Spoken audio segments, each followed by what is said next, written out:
अलंकार आदि धारण करते थे, उन अलंकारों का महत्व बढ़ाने के लिए। अलंकार हमारे प्रभु के अंग में आकर के अपना परम सौभाग्य मानते थे कि आज हमारी उपयोगिता सिद्ध हो गई। इतने सुंदर थे श्री विदुर जी महाराज कि कभी कभी तो प्रतिबिंब अपना देख करके प्रभु स्वयं अपने प्रतिबिंब पर मोहित हो जाते थे कि कोई इतना सुंदर। विस्मापनम स्वस्य च सौभगर्धे परम पदम भूषण भूषणांगम। जो स्वयं अपनी सुंदरता पर मोहित हो जाएं, आभूषण जिनके अंग में आकर के अपना सौभाग्य समझें, ऐसी उनकी सुंदर बाकी झांकी थी। और स्वभाव का तो कहना ही क्या। अहो वकीयम स्तन कालकूटम जिघांसया पाययदप्य साध्वी लेभे गतिम धातृचितां ततोन्यम कंबादयालुम शरणं व्रजेम।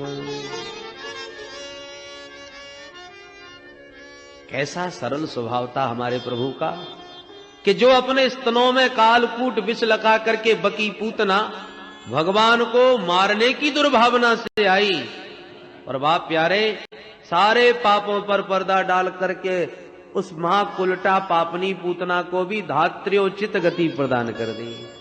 कहते हैं मैया जसोदा जैसा व्यवहार किया है इसने, इसलिए मैं तो मैया की ही गति दूंगा। ऐसे परम दयालु हमारे प्रभु, उनकी एक एक लीलाओं का उद्धव जी ने वर्णन किया, स्मरण किया और विस्तार से यदुवंश के संहार की कथा गाथा विदुर जी को सुनाई। विदुर जी बोले, उद्धव इतना सब हो गया और मैं तीर्थ यात्रा में ही घूमता रहा, मुझे पता तो नहीं चला, पर तुम कहां जा रहे हो? उद्धव जी बोले, विदुर जी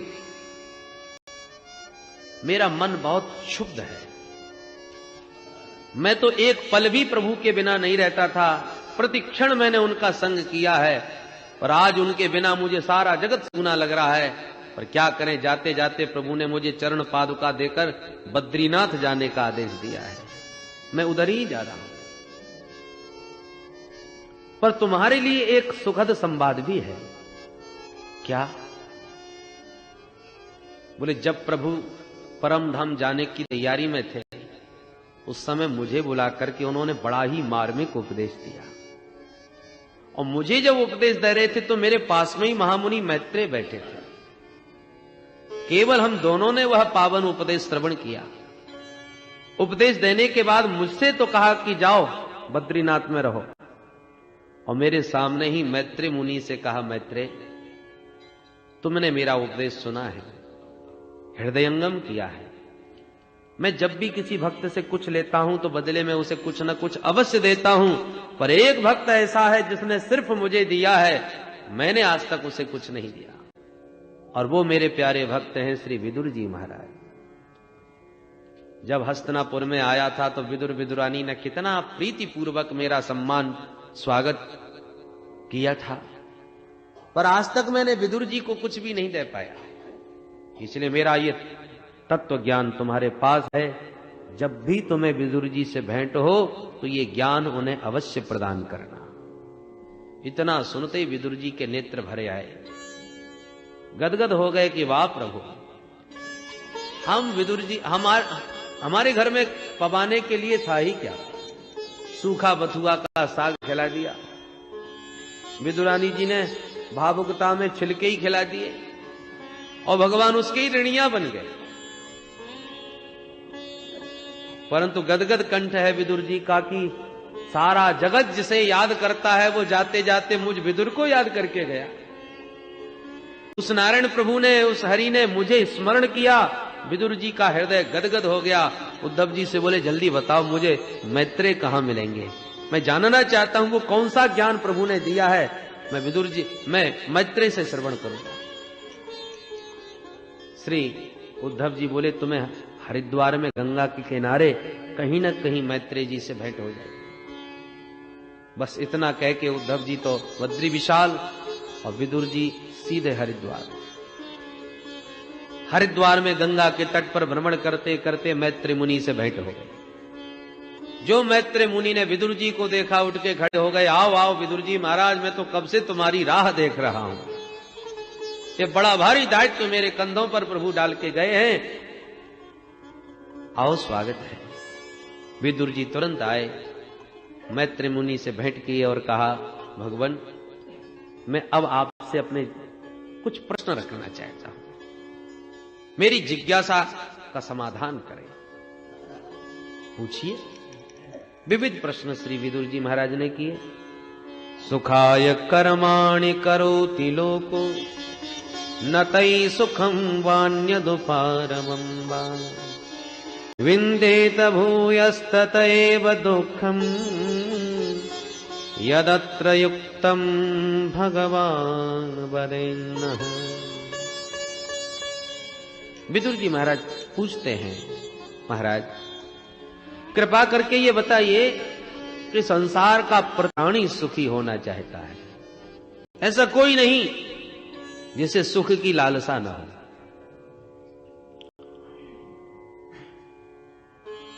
कोई भोजन चाहता है तो जरूरी नहीं सबको भोजन की इच्छा हो। कोई भोजन के नाम से भागता है।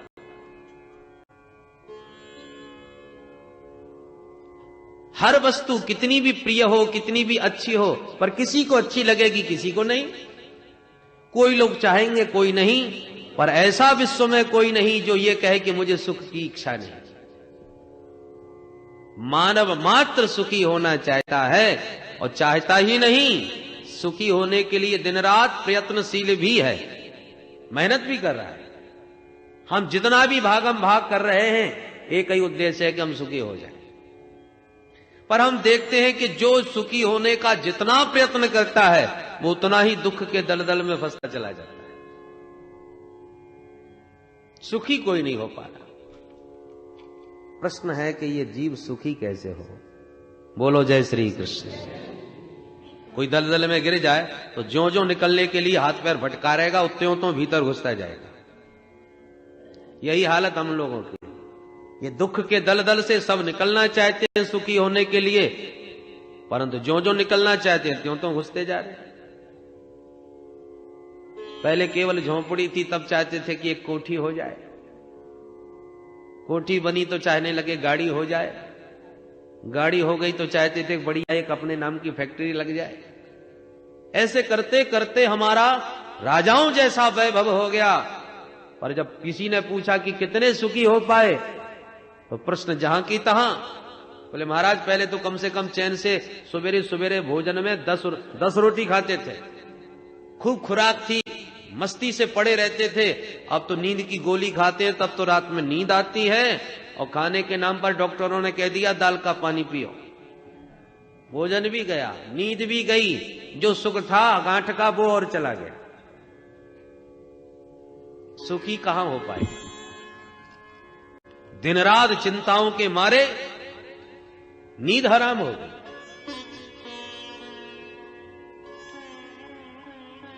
श्री मैत्रेय मुनि कहते हैं, विदुर जी महाराज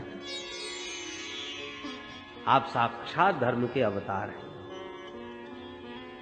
मांडव मुनि के शाप से धर्मराज को ही विदुर रूप में प्रकट होना पड़ा।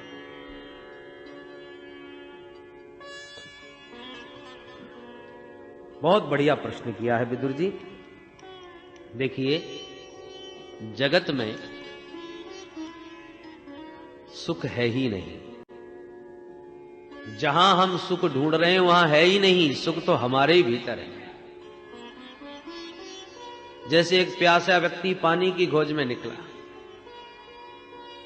लोग बताते गए आगे चले जाओ सरोवर है, चलता गया, सरोवर के तट भी पहुंच गया। सरोवर में पानी भी बहुत था, पर विडंबना यह कि उसमें काई जम गई। कभी कभी आपने जो स्थिर जल होता है उसमें काई जमते देखा होगा। इतनी काई की परत लग गई कि पानी दिखाई ही नहीं पड़ता। ढक गया पूरा जल। अब प्यासा चारों तरफ देखता है, पानी की तो कहीं बूंद भी नहीं है। दूर दूर तक दृष्टि घुमाई तो सरोवर के चारों तरफ रेगिस्तान था। सरोवर में पानी है पर काई से ढका है। रेगिस्तान पर दृष्टि डाली तो रेतीली भूमि पर उसे जल की तरंगे नजर आई, जिसको मृग तृष्णा कहते हैं, मृग मरीचिका। कभी कभी सड़क पर गाड़ी से चलते समय गर्मियों में देखिएगा, सूर्य की रश्मियों के पड़ने से ऐसा लगता है जैसे पानी पड़ा हो, जल पड़ा हो सड़क पर, और पानी होता नहीं, बूंद भी नहीं, और दूर से देखो तो स्पष्ट जल ही नजर आएगा। वही मृग तृष्णा। प्यासा सरोवर के तट पर खड़ा है, जहां पानी भरा है पर दिख नहीं रहा, और जहां पानी दिख रहा है वहां पानी की बूंद नहीं। तो भ्रम में पड़ गया, पानी जहां दिख रहा था वहां दौड़ पड़ा, तो रेगिस्तान में भटकता भटकता मर गया। पानी का तट छोड़ करके रेगिस्तान में पानी पीने गया। यही हालत हम लोगों की। भीतर हमारे प्रभु ने आनंद का सागर भर रखा है, पर उस आनंद के सागर में अज्ञान की काई लगी हुई है। तो दिख नहीं रहा, समझ में नहीं आ रहा, और बाहर के विषयों में आनंद का भ्रम है, सुख का भ्रम है। ईश्वर अंश जीव अविनाशी, चेतन अमल सहज सुख राशि। जीव जो सहज ही सुख राशि था, जिसके भीतर ही आनंद आनंद और सुख सब भरा हुआ था, पर अज्ञान की परत के कारण दिखा नहीं। बाहर के विषयों में सुख का भ्रम हो गया, सो बाहर ढूंढने लगे।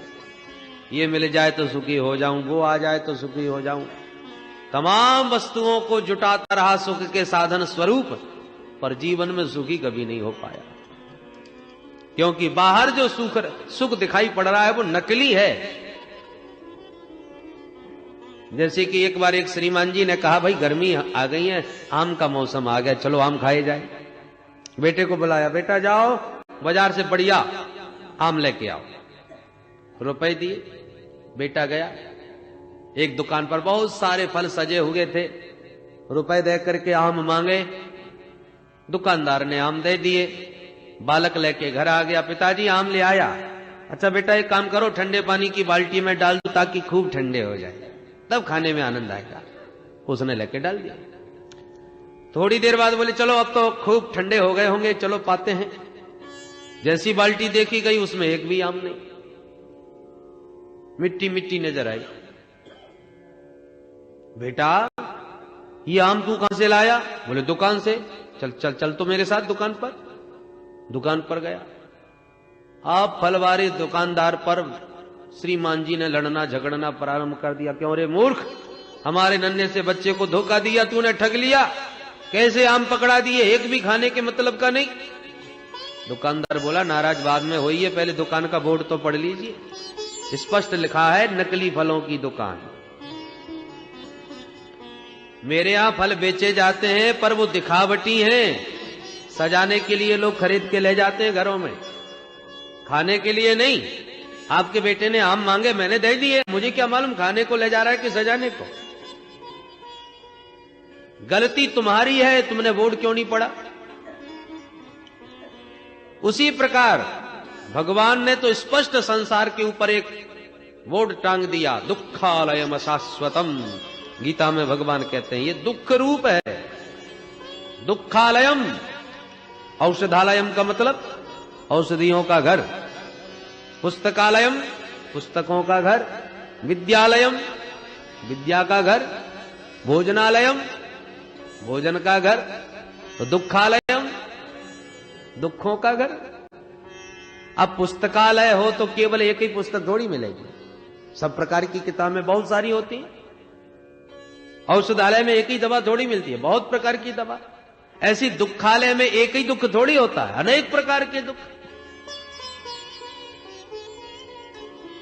कोई तन दुखी, कोई मन दुखी, कोई धन बिन रहत उदास, थोड़े थोड़े सब दुखी, पर सुखी राम के दास। इस दुखालय में तो सब दुखी है। अब तुम भोजनालय में जाकर के भंडारी जी से कहो भैया जी हमें लघु कौमुदी दो, लघु सिद्धांत कौमुदी हमें पढ़ना है, वो कहां से दे देंगे? अरे तुम्हें पुस्तक चाहिए तो पुस्तकालय में जाइए, और पुस्तकालय में जाके कहो जरा गर्मा गर्म 4 समोसा दीजिए हमको भूख लगी है, वो कहां से देगा? सबके अलग अलग आलय हैं। दुखालय में दुख ही मिलेगा, सुख कहां से मिलेगा? पर हम तो दुखालय में सुख ढूंढ रहे हैं, जो किसी काल में संभव नहीं। तो जो आनंद सिंधु सुख राशि हैं, उनसे दुख मांगोगे भी तो भी नहीं मिलने वाला, क्योंकि उनके खजाने में है ही नहीं। कुंती मैया ने दुख मांगा तो क्या भगवान ने दे दिया? कहां से देते, था ही नहीं। पर जगत के दुखालय में या तो तुम सुख मांगो तो कहां से मिलेगा? वहां है ही नहीं।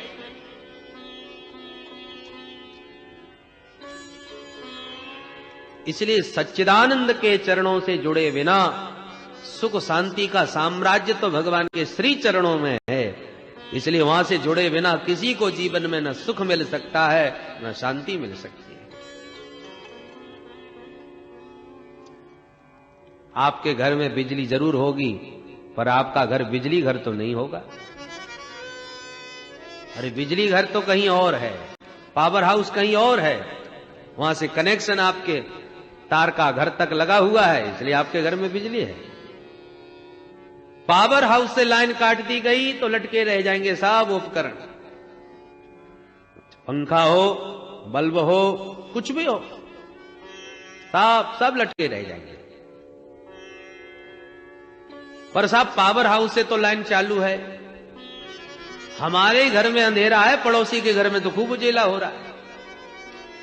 इसका मतलब उधर से कमी नहीं, कमी तुम्हारे ही घर के बल्ब में है, या तो बल्ब फ्यूज है अथवा कोई लाइन खराब, तार खराब है, सुधरवाइए। उसके लिए जगह जगह पर बिजली के विशेषज्ञ लोग घूमते हैं, किसी बुद्धिमान को पकड़िए जो तार तुम्हारा ठीक कर दे। उसी प्रकार एक संत हमें आनंद में झूमता नजर आ रहा है, मस्ती में डूब रहा है, और हम 24 घंटे रोते ही रहते हैं। क्या चक्कर है? हमारी लाइट क्यों चली गई? हमारा आनंद कहां चला गया? ऐसे किसी सदगुरु के पास जाओ तो जो तुम्हारी लाइन फिर फिट कर दे, उस पावर हाउस से तुम्हारा कनेक्शन ठीक जोड़ दे, तो तुम्हारे घर में भी आनंद का प्रकाश प्रकट हो जाएगा। दूरदर्शन से प्रसारण हो रहा है, आपके पास भी टेलीविजन है, फिर चित्र क्यों नहीं आ रहा? बोले पहले तो टेलीविजन को ऑन करो, टीवी चालू करो, उसके बाद में वही चैनल लगाओ जहां से भजन का प्रसारण हो रहा है। ऊट पटांग चैनल है, तुमने उल्टा सीधा चैनल लगा दिया तो टीवी ऑन तो है पर खराब आएगी, ऊट पटांग दृश्य आएंगे। जहां से संस्कार का प्रसारण हो रहा है वहीं पर आपको भी अपना चैनल फिट करना पड़ेगा, तब जाकर के आपको वो सुंदर दृश्य दिखाई पड़ेंगे। उसी प्रकार आनंद तो सर्वत्र भगवान ने सबके भीतर भर दिया है, पर जब तक हम अपना भीतर का टेलीविजन ऑन न करें और कनेक्शन वहां से ठीक से फिट न करें, वही चैनल न जोड़े, तब तक ये दृश्य कैसे आवे? हनुमंतलाल जी ने देखो अपना चैनल जोड़ दिया। जासु हृदय आगार बसहि राम सरचापन ईश्वर सर्वभूतेषु हृदय से अर्जुन तिष्ठति। सबके भीतर वो बैठा है, पर दिखाई कहां पड़ रहा है? उसका दृश्य नहीं दिखाई पड़ रहा। हनुमंतलाल जी ने देखो वो दृश्य प्रकट कर दिया। बसहि राम, छाती चीर करके भी दिखा दिया, देखो ये बैठे हैं, दुनिया को दिखा दिया।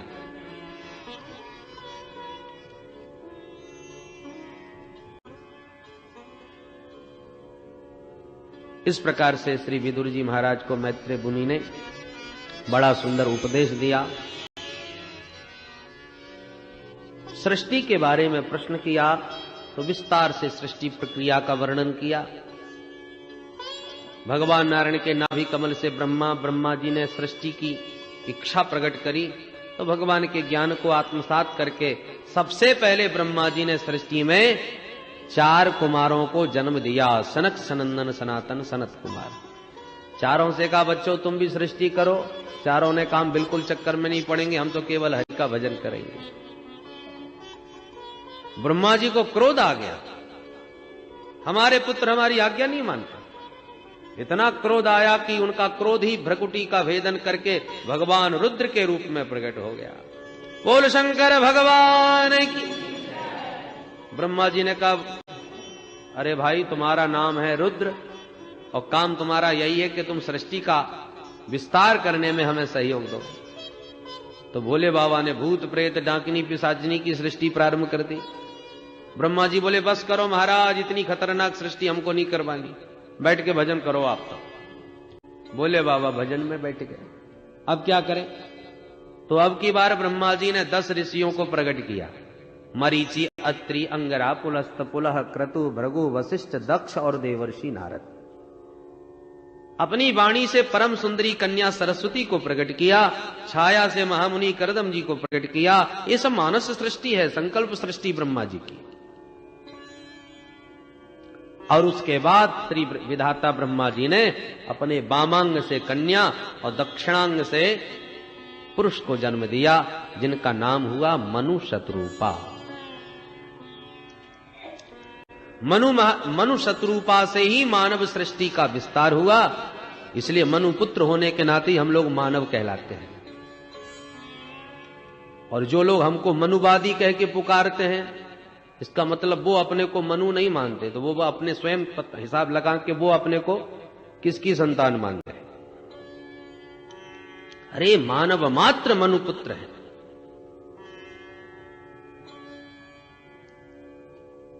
मनु शतरूपा से 5 संतानें हुई, उनमें 2 बेटा और 3 बेटी। बेटियों के नाम आकुति, देवहूति, प्रसूति। बेटाओं के नाम प्रियव्रत और उत्तानपाद। पर एक दिन मनु महाराज ने ब्रह्मा जी से प्रार्थना करी, भगवान सृष्टि का मैं विस्तार तो करना चाह रहा हूं, पर कैसे करूं? ब्रह्मा जी ने कहा क्या हो गया? बोले महाराज एक राक्षस पृथ्वी का ही हरण करके ले गया। अच्छा, तब ब्रह्मा जी ध्यान लगाए।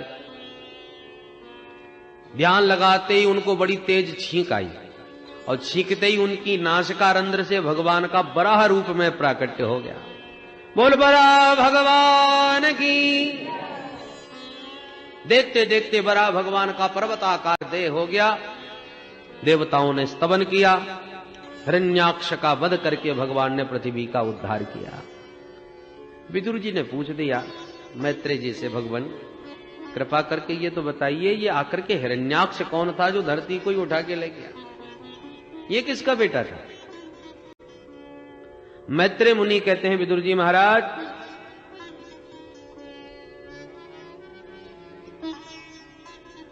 महामुनि कश्यप जी की अनेकों पत्नियां हैं। दिति, अदिति, दनु, काष्ठा, सुरसा आदि। उनमें दिति नाम की जो पत्नी है, जो दैत्यों की माता है, एक बार कश्यप जी सूर्यास्त के समय संध्या वंदन आदि अपना नित्य कर्म कर रहे थे कि सूर्यास्त के समय देवी दिति ने उनके पास आकर के रति याचना करी। कश्यप जी ने कहा देखो देवी, ऐसा घोर तमा बेला, ये शाम का वक्त है और भगवान रुद्र अपने गणों के साथ विचरण करते हैं जगत में, इसलिए भोले बाबा की पूजा सायंकाल के समय अधिक पुण्यदायिनी मानी गई है। तो भगवान शिव इस समय परिभ्रमण करते हैं। सूर्यास्त के समय जो स्त्री गर्भ धारण करती है उसके दुष्ट संतति पैदा होती है, पर दिति एक न मानी तो भगवत इच्छा मान करके दिति का मनोरथ पूर्ण किया। कामत ज्वर शांत होने पर दिति को बड़ा पश्चाताप हुआ। श्री मैत्रेय मुनि कहते हैं देवी श्री विदुर जी महाराज, दिति देवी ने 100 वर्षों तक अपने बच्चों को जन्म ही नहीं दिया, जिसके फलस्वरूप उनके शरीर से इतना तेज निकलने लगा कि स्वर्ग तक जलने लगा। देवताओं ने ब्रह्मा जी से कारण पूछा कि ये कहां से तेज आ रहा है, हम तो जले जा रहे हैं। तब ब्रह्मा जी ने ध्यान लगा के कहा देवताओं घबराओ मत, मानसा में सुतायुष्मत पूर्वजा सनकादयः। मेरे जो मानस पुत्र है ना, सनक, सनंदन, सनातन, सनत कुमार, एक बार ये चारों भैया भगवान नारायण का दर्शन करने गए बैकुंठ में। बैकुंठ में जैसे ही प्रविष्ट होने लगे तो भगवान के पार्षदों ने दरवाजे पर रोक दिया, लाठी दिखा दी, क्योंकि ये तो 5 साल के बालक, पंचहायन संयुक्ता पूर्वे सामपि पूर्वजा, 5 वर्ष के बालक होकर के भी ये पूर्वजों के भी पूर्वज हैं, इनकी प्रतिभा को क्या क्या नाम आ रहा है। भगवान के जय विजय पार्षदों ने जब टोका, रोका, तो इनको क्रोध आ गया। क्रोध में इन्होंने 3 जन्म तक राक्षस बनने का शाप दिया। चरणों में गिर के दोनों द्वारपाल रोने लगे, थर थर कांपने लगे। भगवान ने जब ये खटपट सुनी तो तुरंत बाहर आ गए। चारों भैयाओं को भगवान ने नमन करते हुए स्वागत किया। भगवान के दिव्य छटा का दर्शन करके उनके चरणों में चढ़ी हुई दिव्य मंजरी की सुगंध ग्रहण करते ही सब कोप शांत हो गया। सनकादि आनंद में मुग्ध हो गए। पर भगवान हाथ जोड़ के कहते हैं, एतौ तौ पार्षदौ मह्यम जयो विजय एवच कदर्थी कृत्य माम यद्वो बहुवक्रातमतिक्रमम्।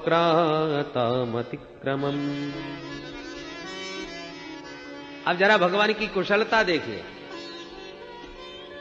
भगवान ने एक बार भी ये नहीं कहा कि चलिए महाराज भीतर घर को पवित्र कीजिए, आइए ना। क्यों? बोले क्रोध के अधीन हो गए हैं। भगवान ही दरवाजे पर आ गए और वहीं पर खूब प्रशंसा कर करके बाहर से ही विदा कर दिया। और प्रशंसा खूब जबरदस्त। पर शब्द शैली देखिए, एतौ तौ पार्षदौ मह्यम, ये दोनों मेरे पार्षद हैं। अब देखो शब्दावली तो सनकादियों के प्रति ऐसी है कि भगवान सनकादियों को महत्व दे रहे हैं और जय विजय को डांट रहे हैं। परंतु अंतर भगवान का संकेत क्या है? पार्षदों को तो मेरे हैं, मह्यम, ये मेरे पार्षद हैं और इन्होंने आपका अपमान किया, इसलिए आपने बहुत उचित किया इनको दंड देकर। मैं तो कहता हूं मुझे भी दंड दीजिए, क्योंकि सेवक का अपराध स्वामी का ही अपराध माना जाता है। स्वामी भी अपराधी माना जाता है। आपके घर का पालतू कुत्ता गले में पट्टा आपने डाल रखा है और वो जाके किसी के घर में उत्पात मचा दे या किसी को काट ले तो उसकी पिटाई पड़ेगी सो पड़ेगी, आपको भी गालियां कम नहीं पड़ेंगी। तुम्हारा पालतू है ना, इसलिए भगवान कहते मेरे पार्षदों ने आपका अपराध किया, अपमान किया, इसलिए मैं भी अपराधी हूं। क्योंकि सच कहता हूं, छिन्द्याम सुबाहुमपि वह प्रतिकूल वृत्तिम, मेरी भुजा भी यदि किसी संत ब्राह्मण का अपमान कर दे तो भगवान कहते मैं इस भुजा को भी काट के फेंक दूंगा। भगवान कहते हैं कि मेरे 2 मुख हैं, ब्राह्मण और अग्नि। वेद भगवान कहते हैं ब्राह्मणो शमुखमासी, और दूसरी ओर मुखादग्निरजायत। भगवान के मुख से अग्नि का जन्म हुआ, ब्राह्मण के मुख से भगवान के मुख से ब्राह्मणों का जन्म हुआ। ये दोनों ही भगवान के मुख हैं। और भगवान कहते मैं इन दोनों में यदि तुलनात्मक अध्ययन करके पूछा जाए कि किस मुख से आप ज्यादा पाते हो, दोनों मुखों से भगवान को पवाया जाता है। अग्नि में स्वाहा और ब्राह्मणों के मुख में आहा। ब्राह्मण पाते हैं तो डकार लेके गदगद हो जाते हैं, और रबड़ी मालपुआ हो फिर तो कहना ही क्या है। अंतरात्मा प्रसन्न हो जाती है, गदगद हो जाते हैं। तो भगवान से पूछा जाए कि इन दोनों मुखों से आपको सबसे ज्यादा अच्छा किस मुख से पाना अच्छा लगता है, तो भगवान कहते हैं नाहम तथात्म यजमान हविर्विताने स्योच्चाद घृतप्लुत मदन हुतभुंग मुखेन यद ब्राह्मणस्य मुखतश्चरतो नुघासम तुष्टस्य मय्य वहित निज कर्म पाकई। भगवान कहते वैसे तो ये दोनों ही मुख मेरे हैं, परंतु दोनों में जितना कि ब्राह्मण मुख से पाकर के मैं तृप्त होता हूं, उतना अग्नि के स्वाहाकार से प्रसन्न नहीं होता। स्पष्ट भगवान ने कहा। स्योचाद घृतप प्लुत मदन हुतभुंग मुखेन, घी से लबलबाता हुआ मालपुआ जब ब्राह्मण के मुख में जाता है तो भगवान कहते उसी तृप्ति को देख करके मैं गदगद हो जाता हूं, वो मेरा प्रत्यक्ष मुख है। बड़ी प्रशंसा भगवान ने यहां पर ब्राह्मणों की और सनकादियों को सम्मान पूर्वक नमन करके विदा किया। सनकादियों के हिसाब से वे ही भगवान के पार्षद जय और विजय आज दिति मां के गर्भ में आ चुके हैं। ये सारा रहस्य ब्रह्मा जी ने देवताओं को बताते हुए कहा कि आप लोग घबराइएगा नहीं, भगवान नारायण कृपा करेंगे, उनका उद्धार करेंगे, बाकी उनका सामना और कोई नहीं करने वाला। देवता बेचारे काल प्रतीक्षा करने लगे। 100 वर्षों के बाद दिति ने 2 पुत्रों को जन्म दिया जिनका नाम हिरण्याक्ष और हिरण्यकश्यप हुआ।